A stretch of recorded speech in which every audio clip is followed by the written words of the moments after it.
प्रत्येक सोमवार को कभी कभी अगर जिंदगी में कहीं अटकलियों में पड़ रहे हो, कहीं तुम्हें ऐसा लग रहा है कि मैं बहुत अटकलियों से निकल रहा हूं, एक समस्या पूर्ण होती है, दूसरी समस्या पड़ जाती है, दूसरी समस्या पूर्ण होती है, तीसरी समस्या पड़ जाती है, तीसरी समस्या पूर्ण होती है, चौथी पड़ जाती है, तो एक काम जरूर करना कि बेलपत्री के वृक्ष के नीचे, बेलपत्री की जड़ में लाल चंदन का पानी 1 लोटा प्रत्येक सोमवार को चढ़ाना प्रारंभ कर दीजिए। अपने आप अटकलें सुलझना प्रारंभ हो जाए अपने आप।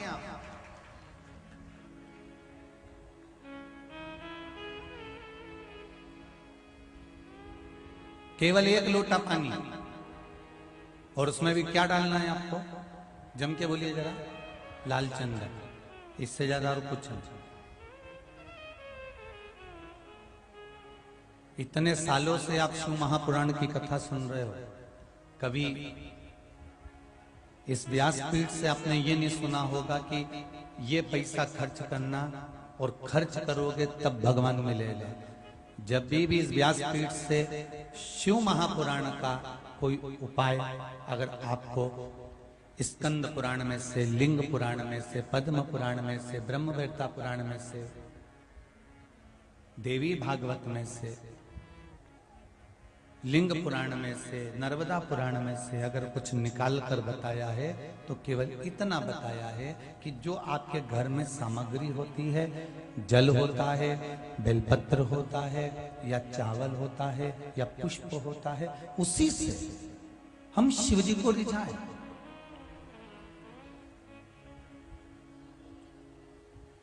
शंकर भगवान को रिझाने के लिए तुम्हें अलग से कुछ सामान लाने की जरूरत नहीं है। शिव महापुराण तो यहां तक कहती है,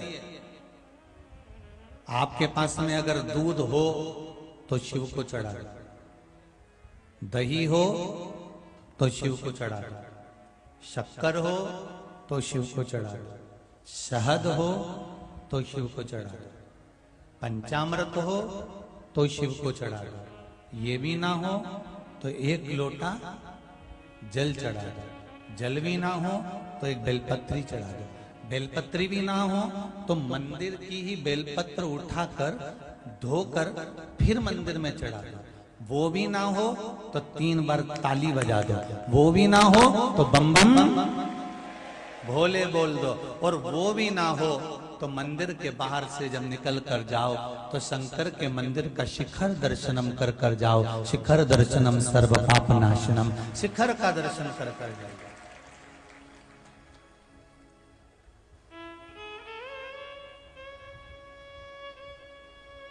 और यदि शिखर का दर्शन भी नहीं कर सकते तो शिव महापुराण की कथा यहां तक कहती है कि अगर भूल से मंदिर के सामने से भी, शिवालय के सामने से भी, शंकर के सामने से भी निकल कर चले गए तो भी हाजिरी भरा ही जाती है, शिव उसको स्वीकार कर लेता है।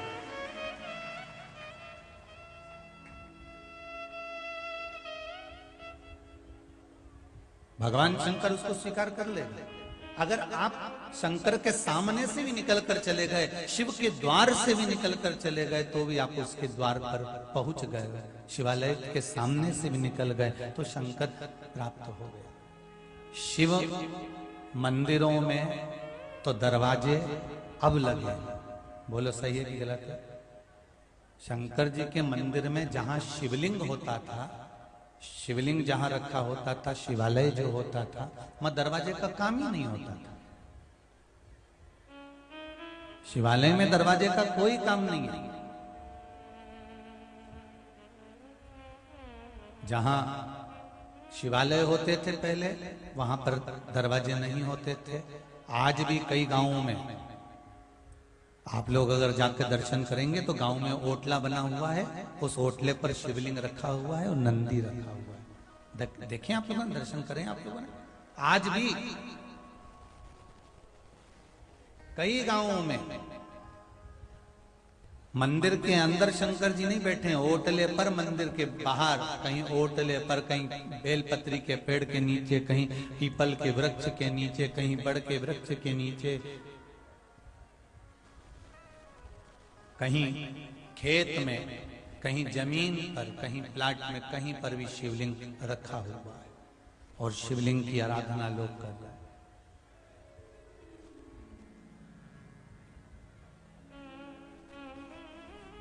तीन चीजें याद रखना। शंकर के मंदिर में पट नहीं होता,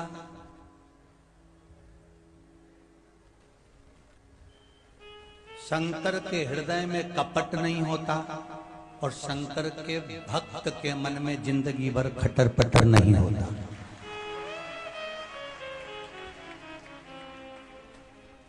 शिव के मंदिर में पट नहीं होता, शंकर के हृदय में कपट नहीं होता, और शंकर का जो भक्त होता है उसके जीवन में कभी खटपट नहीं होता। वो शिव का भक्त शिव का होता। कुबेर भंडारी की इस धरा को आप सब आज शाम को प्रसाद पाकर इस भूमि को प्रणाम कर जाइए।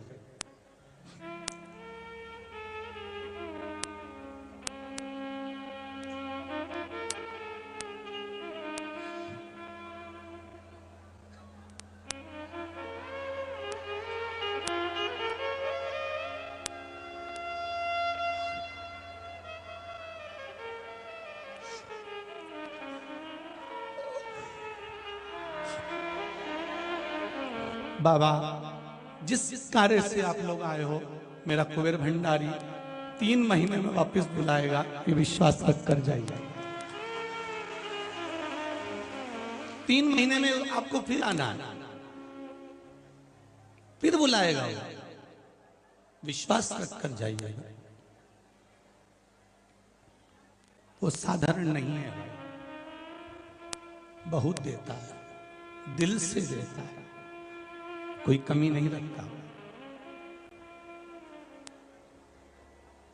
हमने भी नहीं सोचा था कि आप इतनी संख्या में आ जाओगे।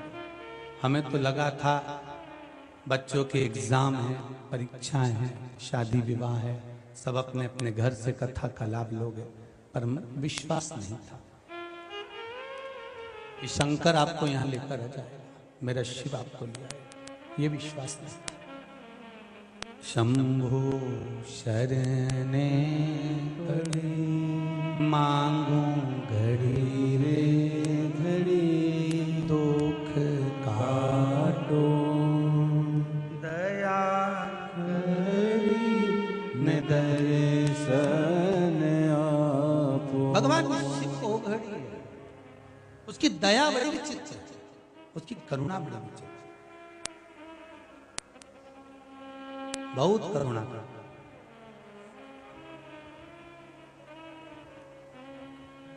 और इतनी करुणा उसमें भरी हुई है, इतनी दया उसमें भरी हुई है कि वो करुणा का सागर है। पानी में कोई गिर गया, पानी में कोई डूब गया, पानी में गिरने से कभी कोई नहीं मरता। कोई पानी में गिरने से मरा है? पानी में गिरने से कभी कोई नहीं मरता। अगर मरता है तो वो मरता है जिसको तैरना नहीं आता। पानी में गिरने से कोई नहीं मरता, मरता वो है जिसको तैरना नहीं आता। अगर संसार सागर में आप जन्मे हो, भव सागर में आप जन्मे हो, इस संपूर्ण संसार में आपका जन्म हुआ है, तो संसार की थोड़ी थोड़ी समस्याओं से निपटना अगर आपको आता है तो आप भव सागर पार उतर सकते हो। संसार सागर से आप पार उतर सकते, आप उतर जाओगे संसार सागर से, आप उतर जाओगे भव सागर से पार। बस केवल केवल आपको थोड़ा सा संसार में आए हो, दुख आएगा, तकलीफ आएगी, कष्ट आएगा, रोग आएगा, बीमारी आएगी। ये दुनिया भर का जो कष्ट, बीमारी, रोग, तकलीफ है, ये सब आना है, सब मिलना, क्योंकि मनुष्य की देह मिली है, मनुष्य का शरीर मिला है आपको। और मानव का यदि शरीर मिला है तो ये कष्ट, ये रोग, ये तकलीफ, ये बीमारी, ये दुख, ये मनुष्य के जीवन में चलना है। और कोई महाराज आपसे कह दे जीवन में आकर, कोई महाराज ऐसा मिल जाए और वो कह दे कि आपके सारे दुख समाप्त कर दूंगा, 1 मिनट में बस भभूति घुमाऊं, उन्हें फूक मार दूं, उन्हें सब साले जाए, तो कभी नहीं हो सकता। एक बात जरूर याद रखना कि हमारे भीतर हमारे कर्म का भोग हमको भोगना है। मत बुरे कर्म कर बंदे वरना पछताएगा, भगवान की आंखों से तू बच नहीं पाएगा, तू बच नहीं पाएगा। अरे ओ अज्ञानी मत करना दानी, तेरे कर्म का फल भी तू ही पाएगा, जैसा किया तूने तेरे आगे पाएगा। अरे ओ अज्ञानी मत करना दानी, तेरे कर्म का भोग तुझे भोगना है।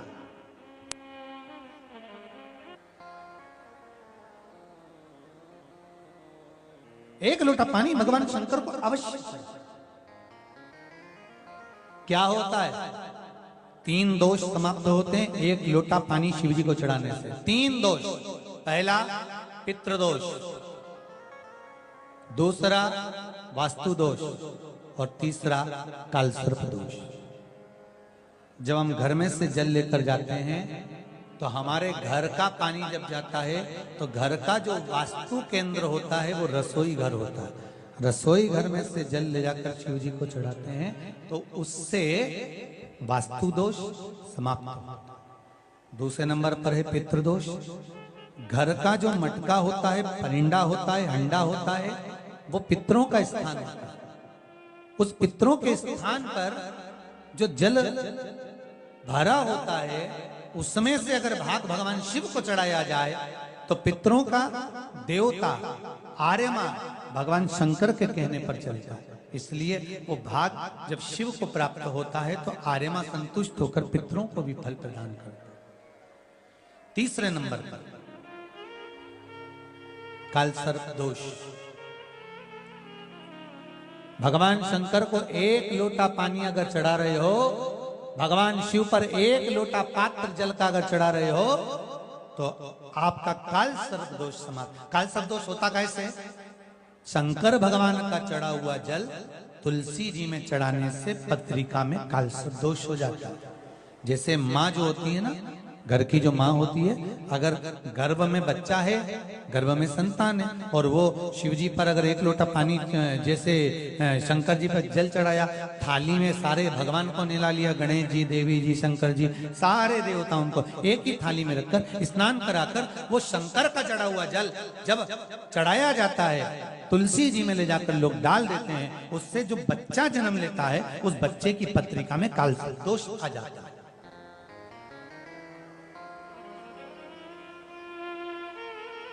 इसलिए शिव महापुराण की कथा कहती है सारे देवताओं को भले एक ही थाली में स्नान करा लो, एक ही पात्र में स्नान करा लो, पर देवाधिदेव महादेव को एक छोटे से पात्र में अलग से स्नान करा लेना चाहिए, अलग से।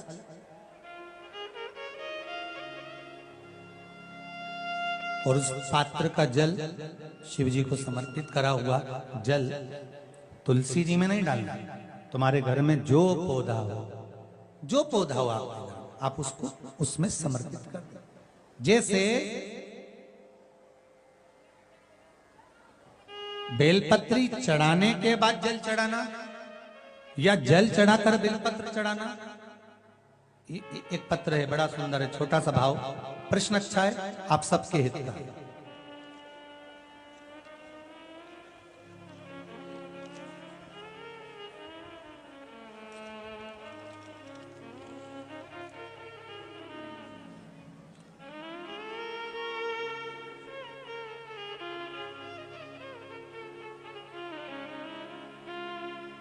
अरुणा जी अग्रवाल जयपुर, झरना जी अग्रवाल जयपुर राजस्थान से इन्होंने प्रश्न किया है। गुरुदेव, दूध, कच्चा दूध केवल शिवलिंग पे चढ़ाना चाहिए या पूरे शिव परिवार पे चढ़ाना चाहिए? प्रश्न अच्छा है। और शिव महापुराण की कथा, रुद्राक्ष उत्सव चल रहा है, तो आप उसको समझें। दूध केवल शिवलिंग पे चढ़ाना चाहिए या जो शिवलिंग के आसपास में सभी परिवार विराजमान होता है उस पे भी चढ़ाना चाहिए? अगर लिंग पुराण आप उठाकर देखेंगे तो लिंग पुराण में एक बड़ा सुंदर संवाद आता है जिसमें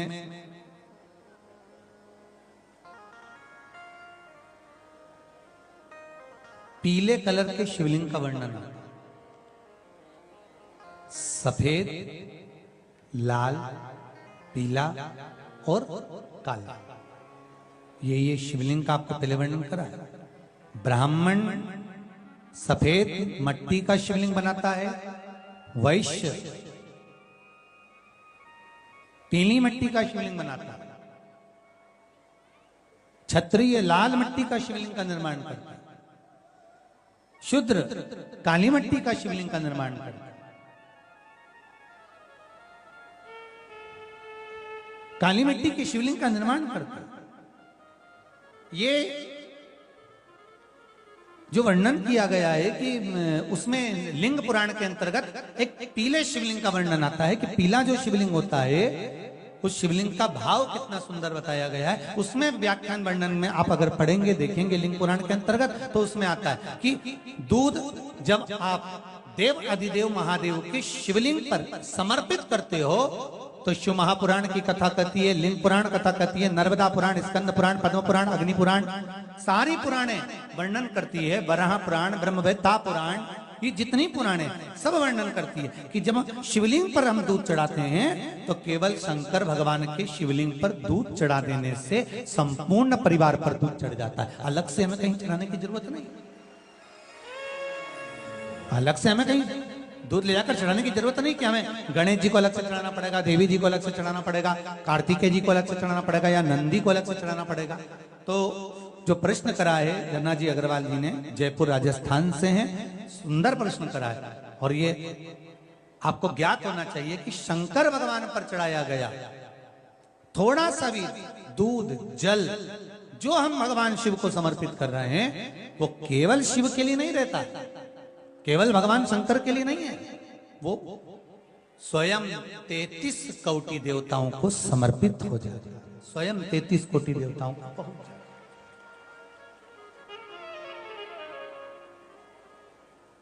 अलग से देने की जरूरत नहीं होती।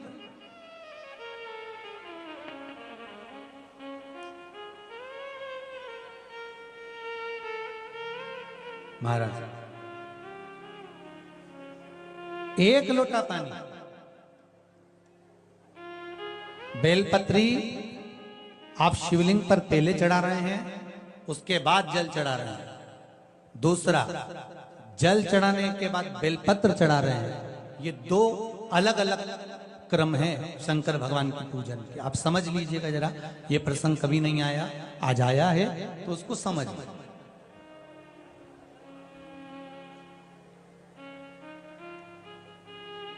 पहले बेलपत्र, उसके बाद में जल जो चढ़ाया जाता है, ये रोग मुक्ति के लिए चढ़ाया जाता है। काय के लिए चढ़ाते हैं अपन? रोग के कारण, रोग मुक्ति के। जैसे कोरोना महामारी के अंतर्गत अपन सबने स्मरण किया ऑनलाइन शिव महापुराण में कि एक वर्णन किया था कि अगर ज्यादा स्वास्थ्य गड़बड़ हो रहा है तो एक लोटा दूध था और एक लोटा पानी बेलपत्र रखकर फिर चढ़ाने का उस समय पर वर्णन किया था। आप लोगों ने, कई लोगों ने उसको किया भी और उसका लाभ आपको मिला भी। उसी तरह आप शिव मंदिर में जाकर दर्शन करेंगे तो दो चीजें अपने को दर्शन करने को मिलेगी। एक भक्त आता है शंकर जी के मंदिर में, लोग भाव से पहुंचते हैं तो पहले वो क्या करते हैं, पहले बेलपत्री चढ़ा देते हैं, फिर जल चढ़ा देते हैं। और एक भक्त जो शिव मंदिर में पहुंचता है पहले जल चढ़ाता है फिर बेलपत्र चढ़ाता है। दोनों का अलग अलग क्रम है, दोनों का अलग अलग भाव वर्णन। पहला, अगर बेलपत्र चढ़ाया है और उसके बाद अगर शंकर भगवान पे जल चढ़ा रहे हो तो ये रोग मुक्ति के लिए होता है। जैसे बड़े रोग किसी को हो जाए, रोग किसी को घेर ले तो वो बेलपत्री चढ़ाने के बाद फिर जल चढ़ाएगा तो उसको रोग थम जाएगा और फिर वो रोग आगे नहीं बढ़ेगा, आगे नहीं बढ़ेगा। रोगों को थामने के लिए बेलपत्री पहले, फिर जल। और जब कुछ कार्य के लिए आप, सिद्धता के लिए आप, अच्छे कार्य के लिए आप, मन की प्रसन्नता के लिए, आनंदता के लिए आप शिव आराधना कर रहे हो, आप शंकर की आराधना कर रहे हो तो आप जल चढ़ाकर फिर बेलपत्री चढ़ाए, उसका लाभ आनंद में। आपने जल चढ़ाया उसके बाद बेलपत्र चढ़ाया।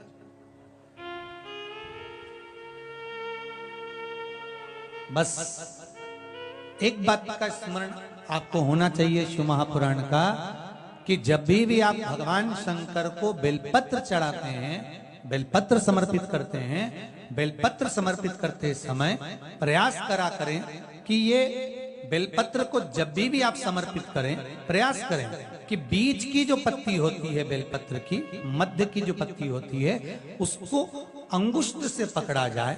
उसके बाद में आप फिर बेलपत्री को शिव पर समर्पित करें, प्रयास करिए।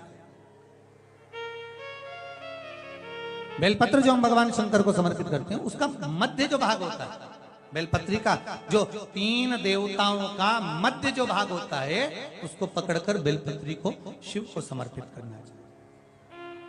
पूर्व की कथाओं में यह भी वर्णन किया है कि बेलपत्री की डंडी का मुख कहां होना चाहिए। पूर्व की कथाओं में यह भी बताया गया है कि बेलपत्री की तीनों डंडियों के बीच में, तीनों पत्तियों के बीच में जो खाली जगह होती है, डंडी होती है, उसका क्या महत्व है ये पूर्व की कथा में पहले बता चुके। पर आज जो क्रम चल रहा है कथा का, उसमें अपन जो समझ रहे हैं वो ये होना चाहिए कि आप किस कामना से जल चढ़ा रहे हैं, आपके जल चढ़ाने का क्रम क्या है। अगर आप रोग मुक्ति के लिए चढ़ा रहे हैं तो पहले बेलपत्र चढ़ेगी फिर जल चढ़ेगा। आप कार्य सिद्धि के लिए चढ़ा रहे हैं पहले जल चढ़ेगा फिर बेलपत्र चढ़ेगी। और यदि कोई विशेष कार्य है आपका जो आपको भगवान शंकर से जाकर कहना है, कोई विशेष कार्य, जैसे ब्रह्मलोक में ब्रह्मा है, बैकुंठ में भगवान विष्णु है, पर संसार सागर में, ब्रह्मांड में, मृत्यु लोक में अगर कोई देव है तो वो देव अधिदेव महादेव, वो देव अधिदेव महादेव, दूसरा नहीं।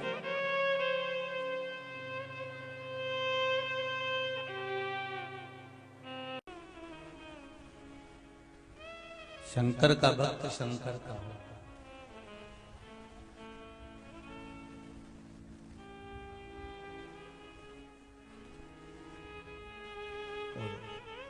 उसके सिवाय हो नहीं सकता।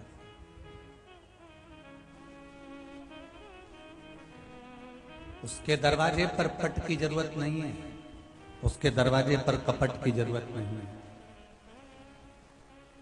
और शंकर भगवान का भजन करने वाला जिंदगी में कभी खट्टर पट्टर नहीं करता, कभी खटखट नहीं हो सकता। आप श्री शिवाय नमस्तुभ्यम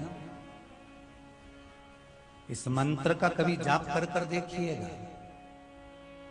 हमने कई बार कहा है, अगर व्यापार भी ना चले तो दुकान की गादी पर बैठकर भी आप इस मंत्र को जप कर देखिएगा।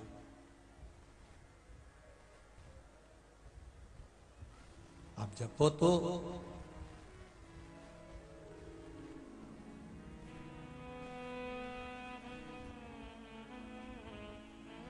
मंत्र में, साधना में, भगवान की अविरल भक्ति में वो बल होता है कि भगवान हमारे हृदय में विराजमान होता है।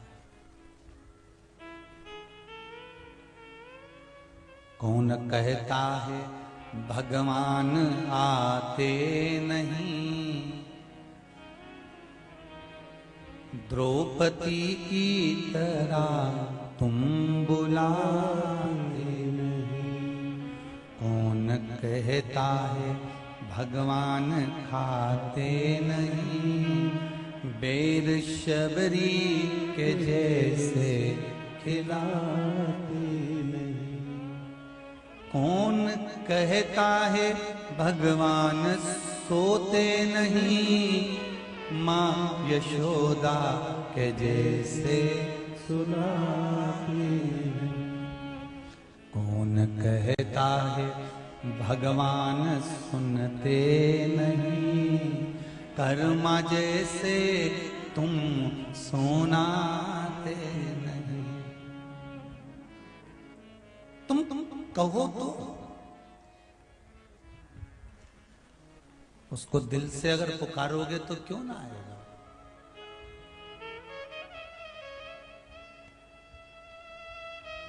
भगवान तो कहता है मंदिर को छोड़ चला आऊंगा, कोई दिल से पुकार। कैलाश छोड़ चला आऊंगा, कोई दिल से पुकार। अगर कोई हृदय से पुकार ले, दिल से पुकार ले, एक बार परमात्मा का नाम स्मरण, भगवान की अविरल भक्ति, भगवान का भजन तुम दिल से तो करो, वो आने को तैयार। बिना व्यवहार के तो आज के जमाने में कोई नहीं आता रे भाई। तुम अपने रिश्तेदारों को बुलाकर देखना, तुम अगर मीठा बोलोगे, प्रेम से बोलोगे तो कोई आएगा भी और टिकेगा भी। अरे मेहमानों को भी जान दो, तुम तो छोटे से छोटे बच्चों को भी देखो, अगर प्रेम दोगे तो आपकी गोदी में बैठेंगे, और नी दोगे तो उठे और चले। चलो अच्छा वो भी जान दो, राम कथा को उठा कर देख लीजिए। माता कौशल्या दशरथ जी महाराज से कह रहे हैं, स्वामी राम लक्ष्मण भरत शत्रुघ्न बाहर खेल रहे हैं, जरा मैं गई थी उनको ढूंढने के लिए, वो नहीं मिले, आप उनको लेकर आइए ना स्वामी।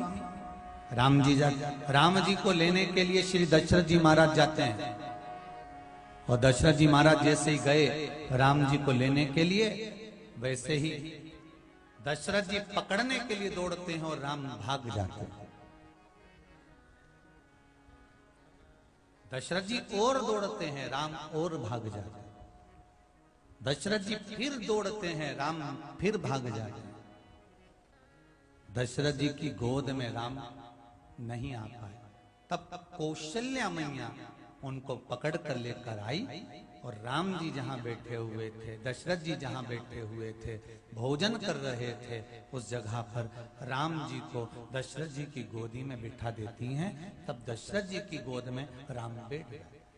तुलसीदास जी से किसी ने पूछा कि आपने लिखा है कि दशरथ जी राम जी को पकड़ रहे थे तो राम जी हाथ में नहीं आए, दशरथ जी ने राम को गोदी में बिठाना चाहा, पर राम दशरथ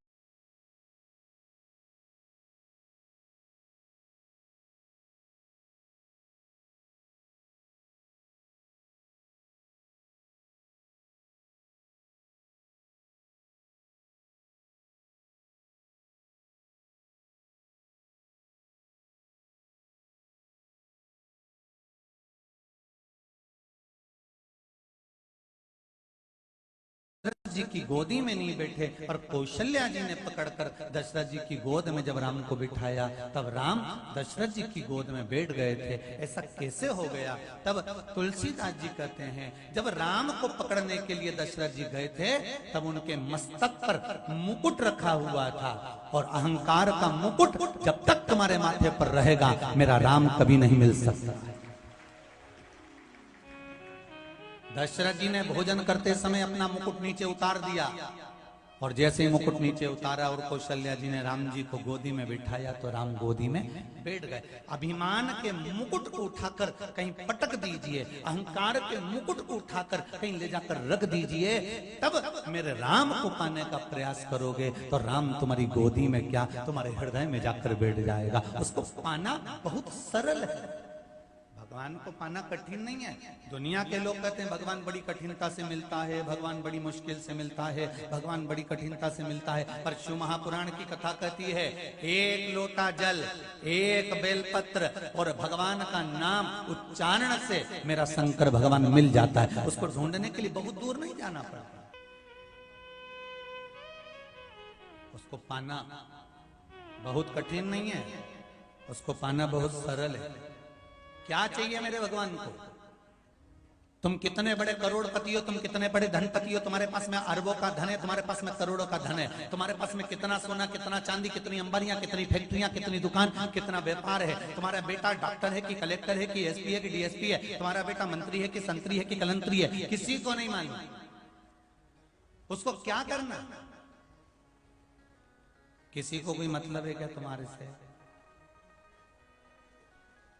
अब जब तुम्हारे पड़ोसी को, तुम्हारे रिश्तेदारों को तुम्हारे धन से कोई मतलब नहीं होता, समझो जरा। आप में से कितने लोग हैं जो अपने पड़ोसी को 2-4 लाख रुपए दे देते हो हर महीने? कोई देता है? 5-10 हजार कोई देता है? 20-25 हजार कोई देता है? नहीं। एक स्टील का खाली डब्बा जाता है ना लड्डू भरा के, तो वो भी 25 हजार मांग लेती, डब्बा रेगी है, दे देना। विचार करिए जरा, जब एक व्यक्ति को अपने पड़ोसी से आशा नहीं है कि ये मेरे पास में रहता है तो ये मुझे करोड़ दे देगा, करोड़ों का धन लाकर, लाखों का धन लाकर दे देगा, मुझे पूंजी लाकर दे देगा। तुम्हारे पास में कितना आ रहा है, तुम्हारे पड़ोसी को उससे मतलब नहीं रहता। पड़ोसी ये सोचता है कि मेरे पास क्या आया वो मेरा बहुत है। जब एक पड़ोसी को पड़ोसी के धन से मतलब नहीं है तो परमात्मा ने तुमको पैदा करा, धन उसने दिया, दौलत उसने दी, सत्ता उसने दी, तुम क्या लेकर आए थे जब पैदा हुए थे? क्या लेकर आए थे? चाहे आप हो चाहे हम हो, माता के गर्भ से जब जन्मे थे तो ये भी नहीं मालूम था कि अच्छे घर में पैदा हो जाएंगे, ये भी नहीं मालूम था कि पूरा शरीर अच्छा मिल जाएगा, ये भी नहीं मालूम था कि परिवार अच्छा मिल जाएगा, ये भी नहीं मालूम था कि घर अच्छा मिल जाएगा। भगवान को तो तुम्हें रोज प्रतिदिन 24 घंटे धन्यवाद देना चाहिए, हर पल, हर घड़ी, हर क्षण में कि हे परमात्मा तूने अच्छा हुआ हमारा शरीर अच्छा बनाया। कहीं एक आध निपटा निपटू देता तो अच्छा नहीं लगता। भगवान तूने शरीर अच्छा दिया, भगवान तूने मेरा घर अच्छा दिया, तूने मुझे अच्छे कुल में पैदा करा, भगवान को धन्यवाद देना चाहिए कि मेरा कुल, मेरा परिवार तूने अच्छा दिया। भगवान को धन्यवाद देना चाहिए मेरा पति अच्छा मिला, मेरी पत्नी अच्छी मिली, मेरे बच्चे अच्छे मिले। भगवान को धन्यवाद देना चाहिए हर पल में कि तूने बहुत खाने के लिए रोटी पेट भर कर दी है, भगवान तुझे धन्यवाद है। और भगवान को धन्यवाद देना चाहिए कि तेरी कृपा हुई इसलिए मेरा भारत की भूमि पर जन्म हुआ, ये तेरी कृपा से हुआ, ये तेरी कृपा हुई कि मैं भारत की भूमि पर जन्मा, और ये तेरी कृपा हुई कि मुझे हिंदू धर्म मिला, ये तेरी कृपा हुई कि मैं सनातनी बनकर पैदा हुआ, ये तेरी कृपा से हुआ। मेरी दूसरे की कोई की इतनी सामर्थ्यता नहीं, ये तेरी कृपा से।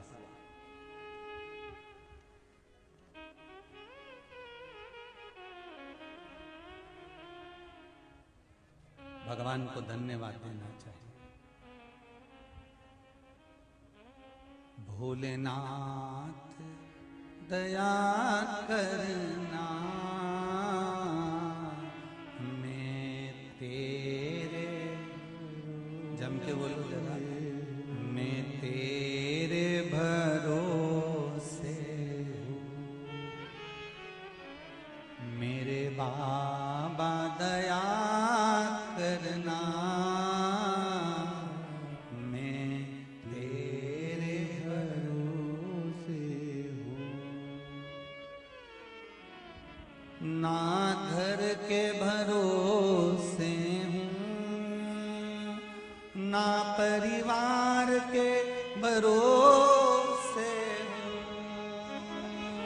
ना घर के भरोसे हो, ना परिवार के भरोसे हो। भोलेनाथ दया करना, मैं तेरे भरोसे हूँ। भोलेनाथ दया करना, मैं तेरे भरोसे हूँ। जो मेरे शंकर के भरोसे पर हैं, वही दोनों हाथों से ताली बजाकर प्रेम से कहो, भोलेनाथ दया करना, मैं तेरे भरोसे हूँ। भोलेनाथ दया करना, मैं तेरे भरोसे हूँ।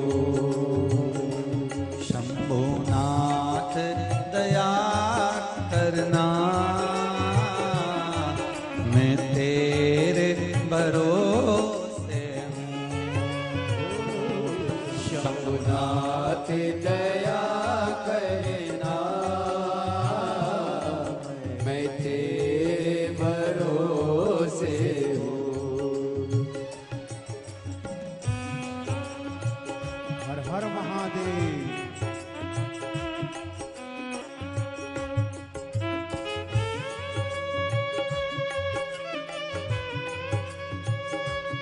हर हर भोले, जय हो।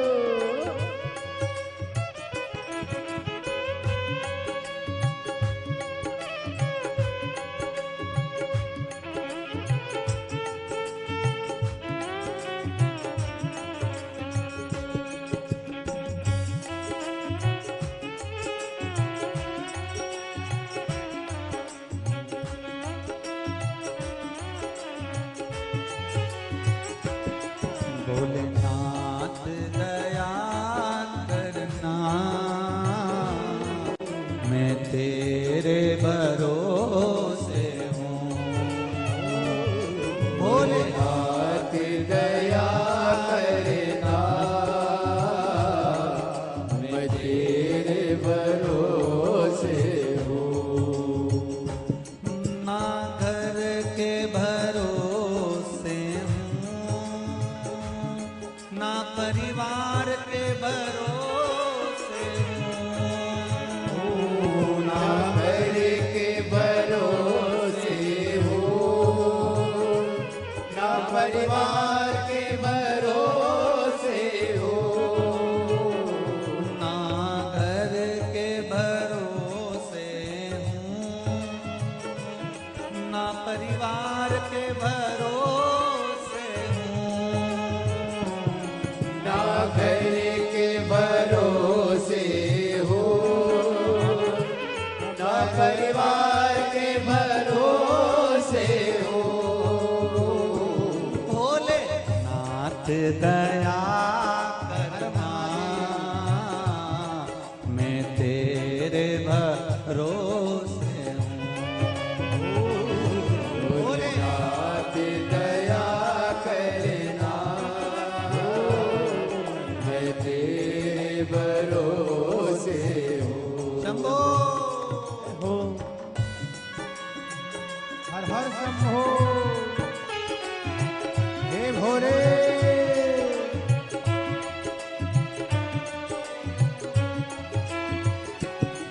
ना इनके भरोसे हूँ, ना उनके भरोसे हूँ। ना के भरोसे हो, ना उनके भरोसे हो। ना इनके भरोसे हूँ, ना उनके भरोसे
तेरे भरोसे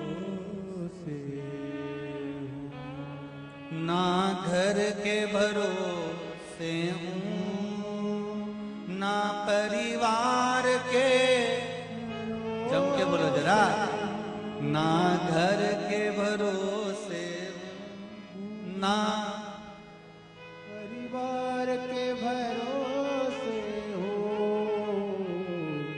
भोलेनाथ दया करना,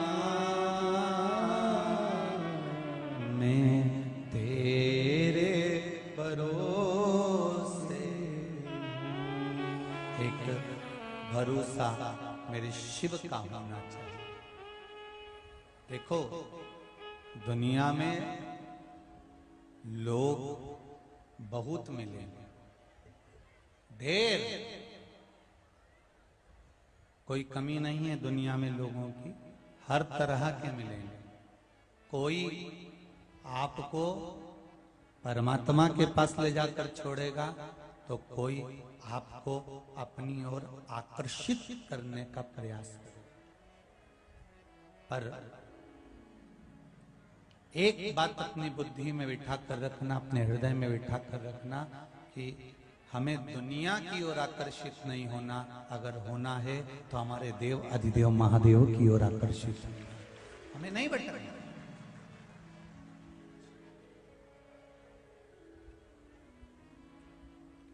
श्री गणेश जी महाराज की दाई मां, आपको मालूम होगा कि गणेश जी को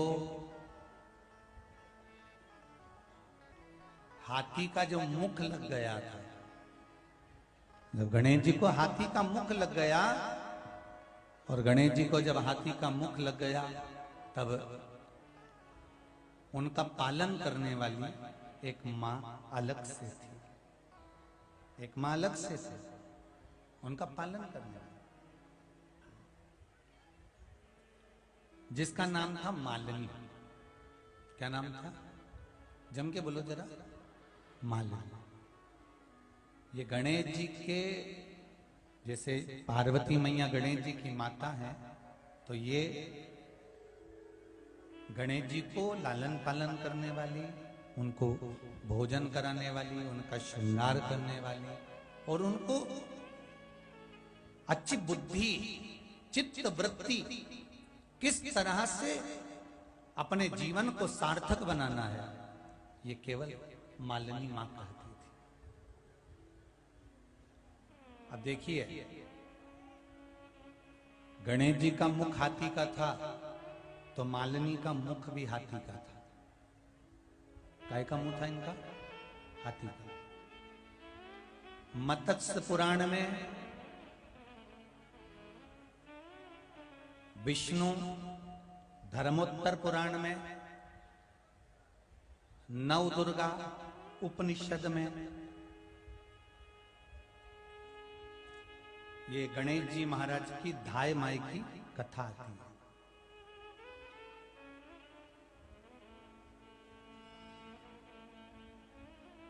आज के समय में आप लोगों को कथा जब कुछ सुनाते हैं कि ये उपाय कहाँ से बोल रहे हो या ये कथा कहाँ से बोल रहे हो, तो पुराणों का नाम भी बता देते हैं जिससे आप लोग उसमें ढूंढ सको। नहीं तो आजकल के लोग तो काली मिर्ची लेके बैठे रहते हैं। तो इसलिए आपको समझ आ जाए कि किस जगह से बोल रहे हैं, बाद में बताने की जगह इसलिए कथा में आजकल पहले बता देते हैं कि ये जो शंकर भगवान के यहाँ गणेश जी की जो सेवा करती थी मालिनी, उसका चेहरा हाथी का था। ये कौन कौन से पुराण में मिल रहा है? तो कहा मत्स्य पुराण में, विष्णु धर्मोत्तर पुराण में, नव दुर्गा उपनिषद में ये मालिनी माता की कथा आती है।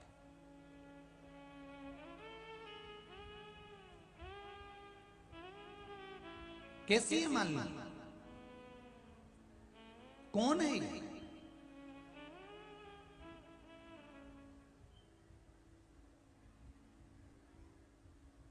कहां रहती थी? अभिमुक्त नगरी काशी। अभिमुक्त का मतलब क्या है? जहां जीव जाता है और मुक्त हो जाता है। और काशी अभिमुक्त इसलिए है कि पूरा ब्रह्मांड, पूरी पृथ्वी जब कली काल घोर आ जाएगा, सब जगह से सब कुछ नष्ट हो जाएगा, तब ये पृथ्वी जब जल में डूबती है, सब जब नष्ट हो जाता है, सब नष्ट हो जाता है, पर काशी कभी नष्ट नहीं होती, वो अजर और अमर बनी है। काशी सतयुग में भी थी, हमारे वेद और पुराण उठाकर देख लीजिए, काशी सतयुग में भी थी, काशी त्रेता में भी थी, काशी द्वापर में भी थी, और काशी कलयुग में भी है। और कलयुग चले जाएगा, फिर सतयुग आएगा, तो काशी काशी ही रहेगी, काशी कहीं नहीं जाएगी। शंकर का गुणगान करने वाला, शंकर का स्मरण करने वाला, शंकर का भजन करने वाला, शंकर के नाम का जाप करने वाला, शंकर की स्तुति करने वाला, शंकर का भजन करने वाला, शंकर को एक लोटा पानी चढ़ाने वाला, भले संसार कहीं पर भी चले जाए, और शिव का भगत अजर है, अमर है, और वो रहेगा, उसका कुछ बिगड़ने वाला। कंस में और रावण में एक ही अंतर था, कंस कभी शंकर की पूजन नहीं करता था, रावण राक्षस होकर ब्राह्मण कुल में जन्म लेने के बाद भी राक्षस प्रवृत्ति धारण कर कर शंकर की पूजन करता था। इसलिए आज भी पूरे भारत की भूमि पर जितना लोग कंस को याद नहीं करते, उतना कहावतों में, बात बात में और दशहरे पर रावण को याद करते हैं, क्योंकि शिव का भगत था। तुम चाहे कुछ भी करो, पर रावण को भुला नहीं पाओगे।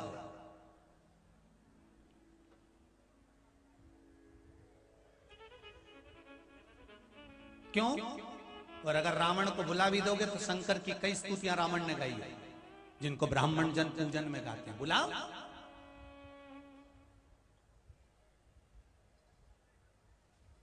शिव भक्त को नहीं भुला,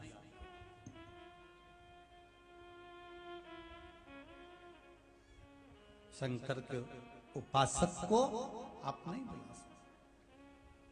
काशी अभिमुक्त है, काशी अजर और अमर है।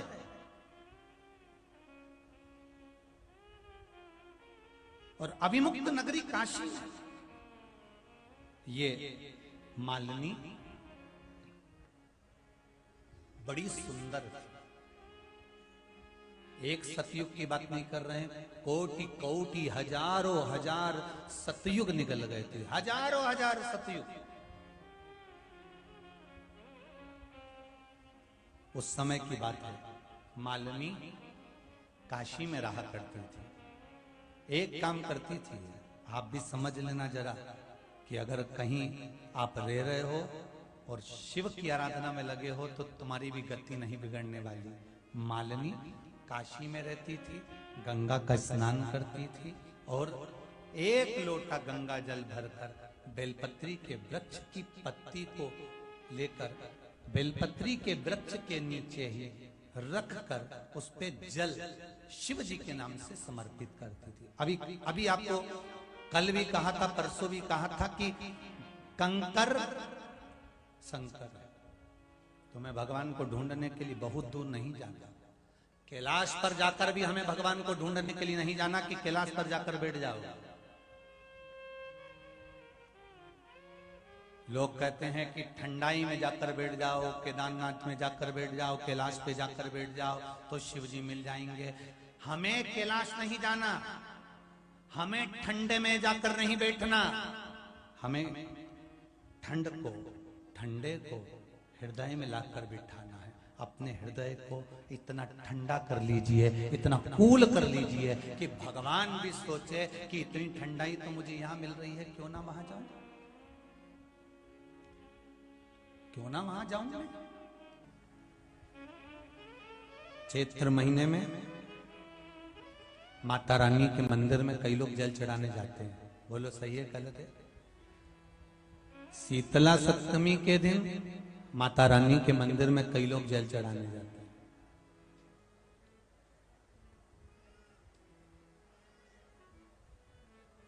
तुलसी में प्रतिदिन कई लोग जल चढ़ाते हैं, पीपल के वृक्ष के नीचे कई लोग जल चढ़ाते हैं, आंवले के वृक्ष के नीचे कई लोग जल चढ़ाते हैं।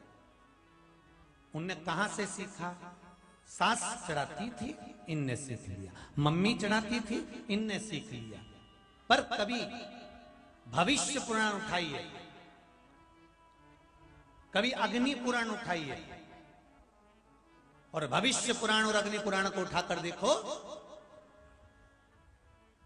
स्कंद पुराण को उठाकर देखो, उसमें आपको वर्णन मिलेगा कि हम एक लोटा पानी किसी वृक्ष के नीचे जब समर्पित करते हैं, आपको लगेगा कि सीओर वाले महाराज जी तो इसलिए बोल रहे होंगे कि पेड़ पौधे बड़े हो जाएंगे पानी डालने से।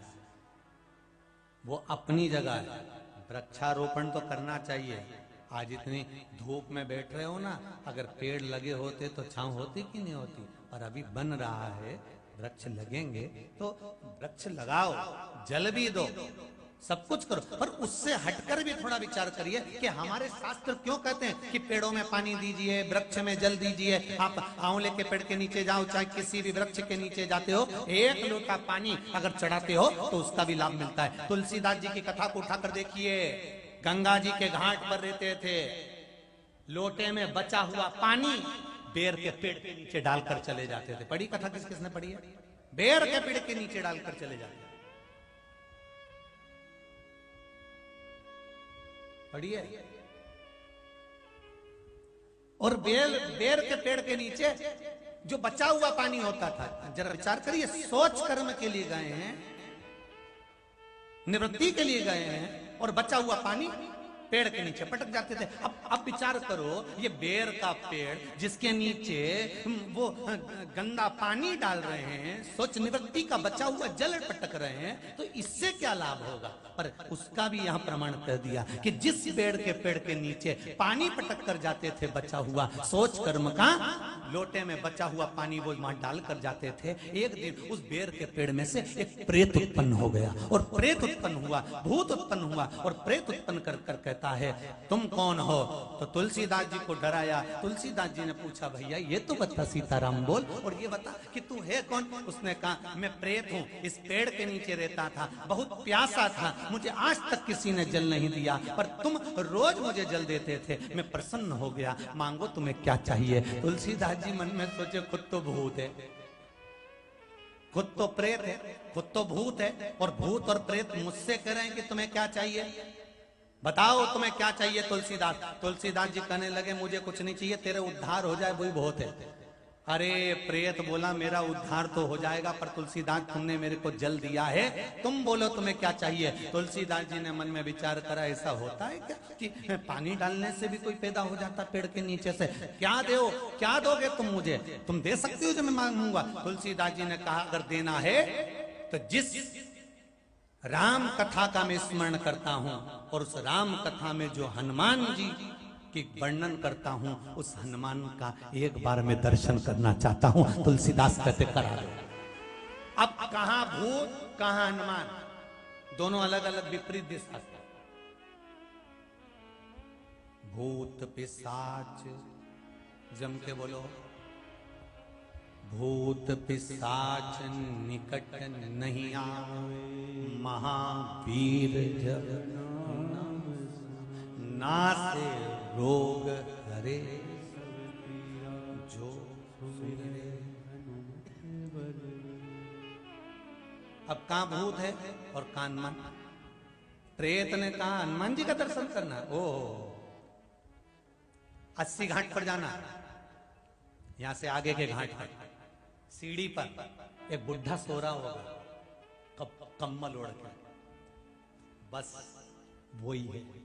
तुलसीदास जी बोले, वो तो बुढ़ा है। प्रेत बोला, बस दिक्कत तो वही है।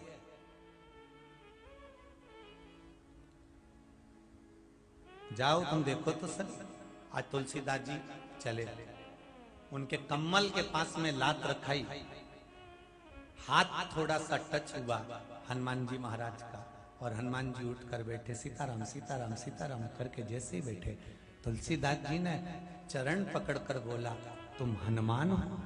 हनुमान जी ने तुलसीदास को हाथ पकड़कर बोला, पहले ये बता कि मेरा एड्रेस बताया किसने? पहले ये बता, मैं आराम से सो रहा था, मुझे लोग नहीं पहचानते थे।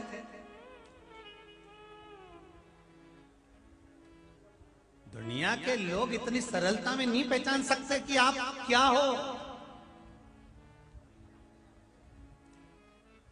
मुझे नहीं पहचानते, तो तुझे किसने बताया कि हनुमान ही है?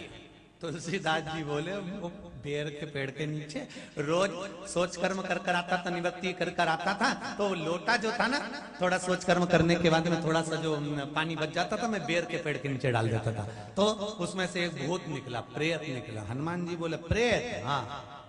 उसने एड्रेस बताया? हाँ। जिससे विवाद होता है ना, उसकी पूरी खबर रखी जाती है कि यह कर क्या रहा है। प्रेत हनुमान जी की खबर रखता था, हनुमान जी प्रेत की खबर रखते थे। तो हनुमान जी ने कहा, ये बताओ तुलसीदास, तुम माँ बेर के पेड़ के नीचे क्या करने गए? मैं बस आते आते पानी ढोल देता था। जाओ तुलसीदास, ऐसी रामचरितमानस की रचना करोगे कि दुनिया में अवधि भाषा में इतिहास रच जाए। जाओ तुलसीदास, तुम वो रामचरितमानस की रचना करोगे कि पूरे भारत की भूमि पर, पूरे विश्व में इतिहास रच जाएगा। और क्या इतिहास रचा उस रामचरितमानस ने कि रामचरितमानस जब तैयार हुई और उसको लेकर सबसे पहले काशी पहुंचे तुलसीदास जी, तो वहां के ब्राह्मणों को दी गई कि ये लो रामचरितमानस। और ये तो ब्राह्मणों ने कहा, इसमें संस्कृत नहीं है, अवधी भाषा में लिखी हुई है, हम इसको स्वीकार नहीं करते। एक ब्राह्मण ने विचार करा, भले अवधी भाषा में लिखी है, पर लिखी तो प्रभु का नाम ही है। एक काम करते हैं, सारे पुराण, सारे शास्त्र सब काशी विश्वनाथ के मंदिर में रखे जाएंगे, सबसे नीचे रामचरितमानस रखी जाएगी, मंदिर में ताले लगाए जाएंगे। अगर विश्वनाथ इस रामचरितमानस को स्वीकार कर लेंगे, सबसे ऊपर अगर ये आ गई, तो हम समझेंगे कि विश्वनाथ जी ने करी है और हम इसको फिर संसार में प्रकाशित करवा देंगे। ठीक है, मंजूर है। मंदिर में सबसे नीचे रामचरितमानस रखी, उसके ऊपर सारे पुराण, सारे वेद, सारे शास्त्र रखे गए। सब कुछ रखने के बाद में मंदिर में ताला लगाया गया। चाबी काशी नरेश के पास पहुंच गई, राजघराने में चाबी पहुंची। दूसरे दिन काशी नरेश दरवाजा खोलने के लिए गए। तुलसीदास जी तो मंदिर से कोसों दूर थे। दरवाजा जब खुला था, सारी पुराण और शास्त्र नीचे थे और रामचरितमानस सबसे ऊपर रखी हुई थी। रामचरितमानस सबसे ऊपर रखी हुई थी, तो भी विश्वास नहीं हुआ ब्राह्मणों को। तब काशी के ब्राह्मणों ने विचार करा, ये अवधी भाषा की चलेगी नहीं, और रामायण दे दी काशी नरेश ने तुलसीदास जी के हाथ में। तुलसीदास जी ने वो रामायण ले जाकर अपने कक्ष में रखी। तो कुछों ने विचार करा कि अगर ये रामायण ज्यादा चल गई तो अपनी आफत हो जाएगी, फिर कौन पढ़ेगा इस संस्कृत को। तो इस अवधी भाषा की रामायण में एक काम करो, आग लगवा दो। तुलसीदास जी की कुटिया में चोरों को भेजा गया, डाकुओं को भेजा गया, मसाल ले लेकर पहुंचे रामचरितमानस में आग लगाने के लिए। जब रामचरितमानस में आग लगाने के लिए पहुंचे, जैसे ही पहुंचे तो आराम से सो रहे थे, और तुलसीदास जी की कुटिया पर एक बंदर बैठा हुआ था, जिसने मसाल ले लेकर आए थे, इनको मसान पहुंचा दिया।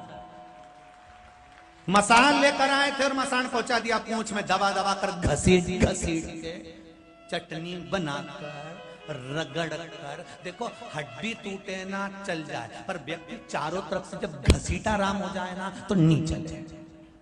ऐसा घसीटा, ऐसा घसीटा, ऐसा घसीटा, सब भाग गए। जा जाके सबने कह दिया अपने बस की नहीं है। उस दिन तुलसीदास जी ने कह दिया, हनुमान से कहा, हनुमान आपने मेरी रामचरितमानस की रचना करी है, ये रक्षा करिए।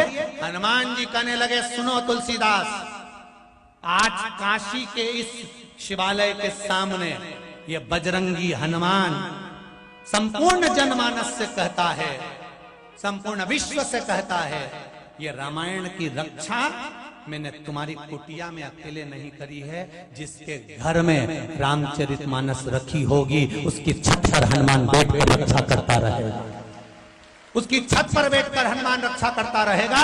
यह हनुमान कहीं जाने वाला नहीं है, सारा संसार उलट पलट हो जाए पर हनुमान कहीं नहीं जाएगा। इसलिए आज भी हनुमान जी महाराज पूरी ब्रह्मांड में पृथ्वी पर हैं, कहीं नहीं जाते। तुमसे भी निवेदन है, घर में रामायण नहीं हो तो एक गीता प्रेस गोरखपुर की खरीद के लाल कपड़ा में लपेट के उसकी रोज 2 चौपाई पढ़ो, अपने घर में धरो। तो ये जितने लोग कहते हैं ना हमारे यहाँ नींबू पटक गया, ने मिर्ची पटक गया, हमारे यहाँ तो कोई नहीं पटकता, नहीं तो हम लिख दें कि ज्यादा पटको अचार डाल लेंगे, उसमें क्या दिक्कत है। कोई ज्यादा पटक देगा अचार डाल लेंगे, अगली बार कोई कार्यक्रम होगा तो बर्निया खोल के तुम्हें ही खिला देंगे, उसमें कौन टेंशन है, उसमें क्या करें। जरा सा नींबू गिर गया उसमें झगड़ा करने पहुंच गए, मिर्ची गिर गई उसमें झगड़ा करने पहुंच गए, और बार बार विचार करे अरे क्या होगा, क्या किसको रोइए, चादर तान के सोइए, आग लगे बस्ती में अपन रहो मस्ती में चकाचक रहे। क्या करना अपन को, 24 घंटा टेंशन। हमारी दुकान पहले तो अच्छी चलती थी गुरुजी, अब नहीं चलती।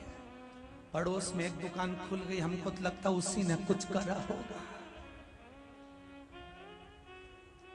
ऐसे करने धरने वाले करते होते ना तो सबसे पहले मोदी पे ही करवाते, और वह अंबानी को नहीं छोड़ते, टाटा को नहीं छोड़ते। अगर विद्या करने वाले होते तो सबसे पहले इनको निपटवाते, अगर विद्या होती तो निपटाते ना। अकाल मृत्यु वो मरे जो काम करे चंडाल का, काल उसका क्या बिगाड़े जो भक्त हो मां काल का। शंकर की आराधना करने वालों का कौन बाल वाक्य करेगा, करते रहना। कोई चाहे नींबू पटके, कोई चाहे मिर्ची पटके, तुम एक काम करते रहो, हफ्ते में 1-2 बार शंकर जी के मंदिर जाते रहो। जैसे बैटरी को चार्ज करना रहता है, मोबाइल को चार्ज करना पड़ता है, तो पिलक के पास जाना पड़ता है। अपने को चार्ज होना है तो शंकर जी के शिवलिंग के पास जाना पड़ेगा। चार्ज कुछ नहीं, चार्ज होना है तो शिव के पास जाओ। और एकदम कभी कभी डीपी कनेक्शन सही नहीं मिले, वोल्टेज अच्छा नहीं मिले तो शिव महापुराण में आ जाया करो। यहाँ जनरेटर चालू रहता 7 दिन तक अपने आप, अपने आप।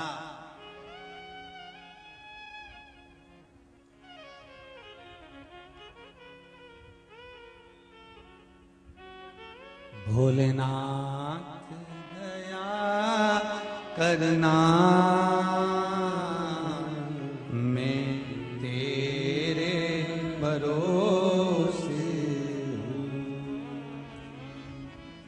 शंभुनाथ दया करना, मैं तेरे भरोसे। शिव कृपा होती है तब कुछ कार्य होता है। आज सुबह एक जम्मू से कोई आए थे, कह रहे थे गुरुदेव राम जी पर्चा इतना सारा है नहीं, सब खो गया, अब पढ़ूं किसको।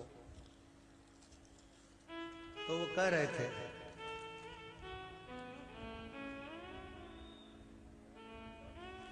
कहा गुरुजी मेरी पत्नी ने पशुपति व्रत करे थे मेरे प्रमोशन के लिए, जिस वो शायद आदमी में है और अच्छी श्री शिवाय नमस्ते, तो आप ही हैं, जम्मू से आए हैं। हाँ गुरुजी मेरी पत्नी ने पशुपति व्रत करे थे, 1000 लोग उस एग्जाम में बैठते हैं और तब एक का हो पाता है।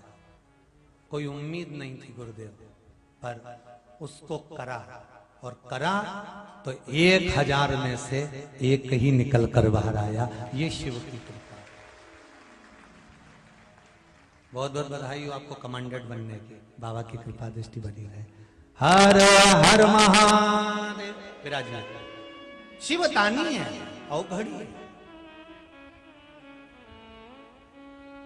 भोलेनाथ दया करना, मैं तेरे भरोसे। शंभुनाथ दया करना, मैं तेरे भरोसे। मान ली एक लोटा पानी पेड़ के नीचे चढ़ा था। अच्छे से समझ लो, ये तो हनुमान जी की कथा से अपन समझे कि बेर के पेड़ के नीचे भी एक लोटा पानी चढ़ाया है, तो वहां से भी कुछ ना कुछ प्रकट है। कंकर में शंकर है, विश्वास लेकर अगर कुछ दे रहे हो तो ये पक्का है कि विश्वास रखकर वो भी तुम्हारे लिए खजाना लुटा ही देगा। तुम विश्वास रखो तो रखो विश्वास। जपते रहो। और एक निवेदन है, जहां तक आवाज जा रही हो, मंदिर प्रांगण में कहीं जगह खाली नहीं है। बाहर जहां कहीं तुमको जगह मिलती जाए वहां बैठते जाओ और कथा सुनो। समापन 4 बजे बाबा का नाम लेना, प्रणाम करना, बाबा से कह देना तेरी कृपा है, इतनी दया जरूर करना। सुना है मैंने तो 3 महीने में वापस बुला लेता है, आने को मैं तैयार बैठी हूं। तो बुला इस साल बोरियां भरा रही हैं पत्रों की, कितने तो उधर दे दिए, कितने ऑफिस में दे दिए, कितने यहां धर दिए, ढेर। और सारे पत्रों में इतनी सुंदर सुंदर बात लिखी है, मैं क्या वर्णन करूं आपको, बताओ क्या बोले। हर पत्र में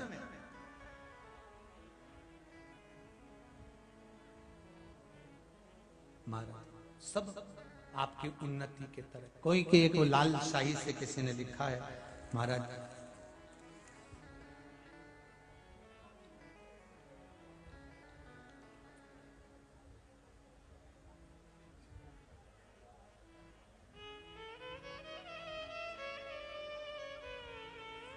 बड़े बड़े सुंदर सुंदर पत्रों का स्मरण। आप बोलो शिव से, सुनेगा वो।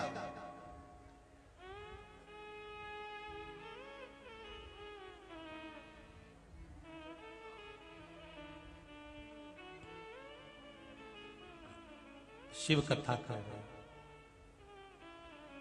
भगवान शंकर का चरित्र कर रहे। किसी भी वृक्ष के नीचे, आंवले का वृक्ष हो, पीपल का वृक्ष हो, बट वृक्ष हो, बेलपत्री का वृक्ष हो, उस वृक्ष के नीचे अगर हम जल समर्पित करते हैं, उसका कुछ ना कुछ पुण्य हमारे खाते में एक ना एक दिन प्रबल कर देता है। तुलसीदास जी ने भी नहीं सोचा होगा कि मैं रामचरितमानस की रचना कर लूंगा। 80 वर्ष की आयु में रामायण की रचना करी थी। कितने वर्ष में? 80 साल की आयु में तुलसी बाबा रामचरितमानस की रचना करते हैं। जरा विचार करिए कि विचार नहीं करा, सोचा नहीं होगा कि मैं ये कर सकूंगा। अर्थात जब तक शिव कृपा ना करे तब तक कुछ नहीं हो सकता। ये जो वृक्ष के नीचे मालिनी एक बेलपत्र रखकर उस पे लोटा जल चढ़ा रही। कई लोग अपने अपनी भाषाओं में कहते हैं, हम लोग अगर इस व्यासपीठ से पीपल के वृक्ष की गणना करते हैं, पीपल के वृक्ष की महत्वता बताते हैं, पीपल के वृक्ष की कई बार पीपल की महत्वता बताई तो कई लोग उसका भी विरोध करने लगते हैं कि बताओ क्या पीपल के पेड़ में ऐसा हो जाता है, क्या पीपल के पेड़ में ऐसा हो जाता है, क्या आंवले के पेड़ से ऐसा हो जाता है। अरे कंकर में शंकर है और तुम्हारे हृदय में अगर विश्वास पक्का है तो शंकर तो कहीं से भी दिखा सकता है। केवल अगर विश्वास है तो मानो तो गंगा माहू, ना मानो तो बहता। आप मानो तो गंगा, ना मानो तो पानी।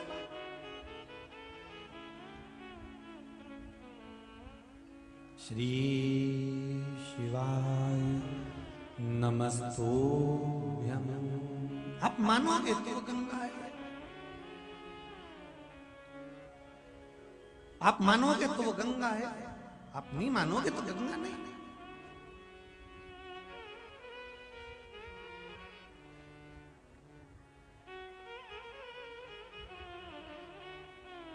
इस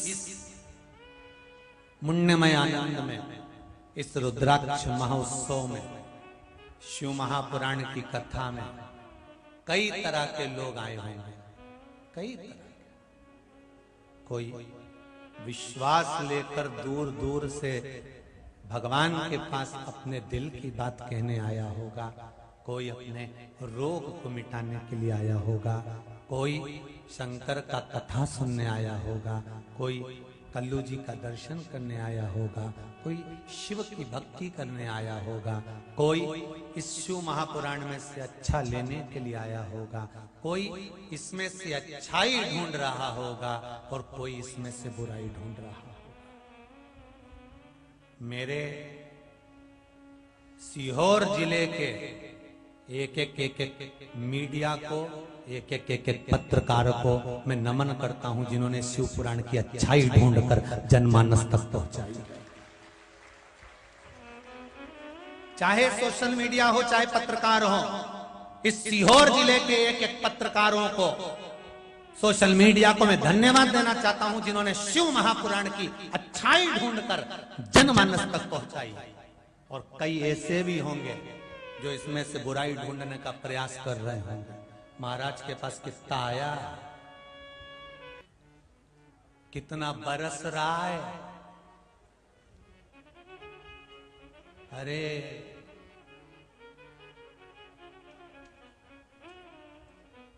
संबंध कुबेर भंडारी से है, ये बरसता हुआ नहीं देखना है मुझको। जिससे संबंध जोड़ा है वो साधारण नहीं है। बीआईजी तो देखो, जिससे रिश्ता जोड़ा है, कितना बरस रहा है, कितना। और आपसे भी निवेदन कर रहा हूं, संबंध जोड़ना। कुछ अच्छा ढूंढने आएंगे, कुछ केवल ठेला देखने आएंगे कि झोले में कितना जा रही है, कितने की रसीद कट रही है, कितना माल आ रहा है, कितना आया, कितना आया, कितना आया, कितना आया। दिल की याद जांच करा लेना इंदौर में जाके, नहीं तो अटैक आया। सुन लो रे बाबाओं अच्छे से।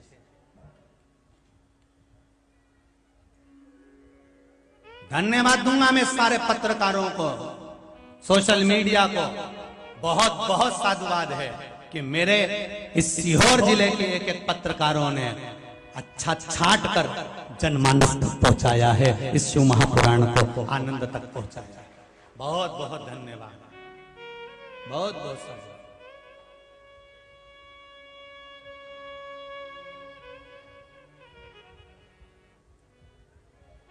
शंभु शिव की भक्ति, स्मरण, शंकर की आराधना, और उससे कहना कि मेरे भोलेनाथ ऐसी कृपा करना। और आपसे फिर कह रहा हूं, फिर निवेदन कर रहा हूं, एक बात अपनी जिंदगी में उतार कर रखना।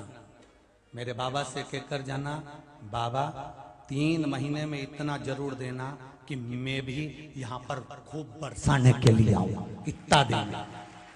उससे कहकर जरूर जाना कि इतना देना कि मैं फिर आऊं और लुटा कर जाऊं। और जितने आस्था चैनल पर कथा सुन रहे हैं, जितने फेसबुक यूट्यूब पर कथा सुन रहे हो, और जितने इस पावन पंडाल में बैठकर कथा सुन रहे हो, एक बात कहना चाहूंगा आप सभी से। विठलेश सेवा समिति की रसीद या कोई काउंटर कहीं पर नहीं लगता। आपके नगर में, आपके शहर में कोई रसीद लेकर नहीं आता, और ना आपके पास में विठलेश सेवा समिति का कभी फोन आएगा कि आप ये दान करो। विठलेश सेवा समिति ना कभी रुद्राक्ष बेचती है, ना कभी रुद्राक्ष उसको बेचना है। विठलेश सेवा समिति यहाँ से कोई बेचने का काम नहीं करती। यहाँ जो होता है सब निःशुल्क होता है, बाबा का है, बाबा को समर्पित है, बाबा का बाबा को समर्पित है। और अगर आपके दरवाजे पर कोई खबर करे कि हम समिति से जुड़े, हमको ये चाहिए, हमको वो चाहिए, या रुद्राक्ष चाहिए, या इतने का या उतना, कोई नहीं। रुद्राक्ष चाहिए आपको, रुद्राक्ष प्राप्त करना है आपको, तो ऑनलाइन में भी पिछली बार गड़बड़ी हो रही थी, इसलिए ऑनलाइन का क्रम भी हम चलाना नहीं चाहते। कहा था आपको कि ये रुद्राक्ष उत्सव इस बार विराम की ओर है। जिनको रुद्राक्ष, क्योंकि आगे तो हम लोग रुद्राक्ष यहां से वितरण करना बहुत कठिन है, और पहले भी आपको कथाओं में कहा कि 2 पिछली बार बांटे थे, लोगों को उसका लाभ मिला, इसलिए इस बार भी बांट रहे हैं। पर बहुत ज्यादा मात्रा में लोग आ गए, इसलिए रुद्राक्ष का वितरण अभी नहीं कर रहे। इसके लिए ऑनलाइन देने वाले थे वो भी नहीं पहुंचा रहे हैं, क्योंकि कई लोग इसका गलत फायदा उठाते हैं और रुद्राक्ष देने जाते हैं 2-2, 5-5 हजार रुपए लेकर आ जाते हैं। हमें वो ठीक नहीं लगता। निवेदन है इस रुद्राक्ष उत्सव का, रुद्राक्ष नए संवत्सर से, जो नया संवत्सर आ रहा है, चैत्र का सुंदर महीना जो प्रारंभ होगा, देवी जी जिस दिन से बैठेगी उस दिन से लेकर 8 महीने तक लगातार कभी भी आप टिकट करा कर आ जाना। यहाँ एक काउंटर बना दिया जाएगा। 8 महीने में जब तुम्हें फुर्सत मिले,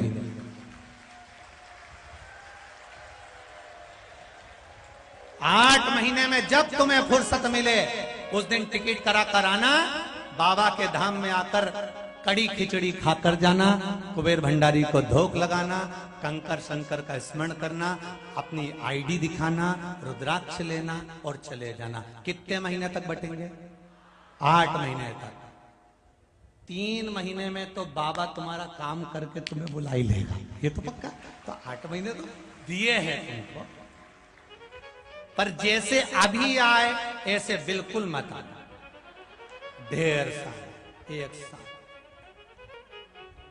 एक साथ नहीं आना है आपको। 8 महीने। और ये भी मत सोचना कि रुद्राक्ष कम पड़े, बाबा का भंडार है। लोग बोल तो रहे ना कि यहाँ तो झड़ रही है, तो रुद्राक्ष भी झड़ रही है, काय को टेंशन लेना। देने वाला शंभो, लेने वाला शंभो, चिंता नहीं करना अपना। अब सौंप दिया इस जीवन का सब भार तुम्हारे हाथों में। दे मेरा शिव है। 8 महीने में एक दिन भी रुद्राक्ष बटना बंद नहीं होगा, पर समय रहेगा सुबह 11 बजे से शाम को 4 बजे तक। उस समय पर कभी